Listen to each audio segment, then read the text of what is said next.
श्री स्वामी समर्थ. हर हर महादेव. आज आपण बघूया तुमच्या पार्टनरची करंट एनर्जी काय आहे, काय विचार करतात ते तुमच्याबद्दल. ही जनरल कलेक्टिव्ह टाइमलेस रीडिंग असते, त्याच्यामुळे तुम्हाला जेवढी रेझोनेट होईल तेवढीच घ्या, बाकीची सोडून द्या. श्री स्वामी समर्थ. हर हर महादेव. श्री स्वामी समर्थ. हर हर महादेव. ओम नमः शिवाय. ओम नमः शिवाय. ओम नमः शिवाय.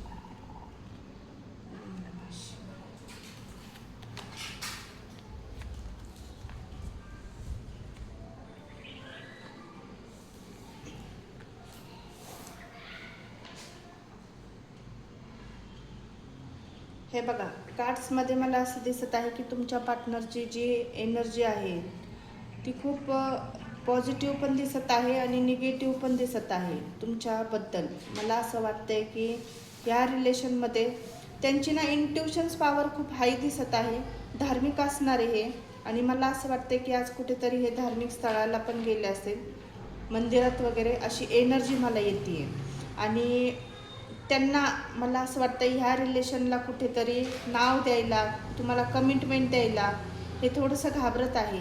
सोसायटीचा खूप विचार करतात हे, फॅमिलीचा देखील विचार करताय. आणि मला असं वाटतंय की तुमच्या रिलेशनमध्ये ट्रस्ट इश्यू खूप मोठा दिसत आहे, गैरसमज खूप होताना इथं दिसत आहे. आणि तुमचे पार्टनर तुम्हाला, मला असं दिसतंय की तुमचे पार्टनर तुम्हाला खूप एक समजदार, नर्चरिंग एक लेडीज म्हणून ते बघतात तुम्हाला. आणि तुम्ही पण खूप धार्मिक आहे, फेमिनाईन एनर्जी मला इथे येते. तुम्ही जर व्हिडिओ बघत असाल तर तुम्ही जास्त करून फेमिनाईन एनर्जी मला इथे दिसत आहे. तर मला इथे असं दिसतंय की तुमचे पार्टनर तुमच्याबद्दल विचार तर करतात, पण ते फॅमिली, सोसायटीचा खूप विचार करताना दिसत आहे. त्यांना त्यांची प्रायोरिटी म्हणजे त्यांचं काम असेल, त्यांची फॅमिली असेल, त्यांचा विचार देखील हे करताय. त्यांचं मन त्यांना दुखवायची इच्छा नाही आहे. काही मला असं वाटतंय वाद इथं कमिटमेंटवरून जास्त झालेले दिसत आहे. कुणाकुणाच्या बाबतीत कुणाकुणालाच हे रीडिंग मॅच होईल. तर हे मला असं वाटतंय भविष्याबद्दल चर्चा होताना त्याच्यात ब्रेकडाऊन झालेला आहे, वादविवाद झालेला दिसतोय आणि तुमचं बोलणं कुठेतरी बंद झालेलं दिसतंय, अशी इथे एनर्जी दिसते. फ्युचरबद्दल तुमची प्लॅनिंग होताना इथं झालेली दिसते आणि त्यात काहीतरी मला असं वाटतं वाद झालेले आणि तुमचं बोलणं वगैरे बंद झालेलं दिसते.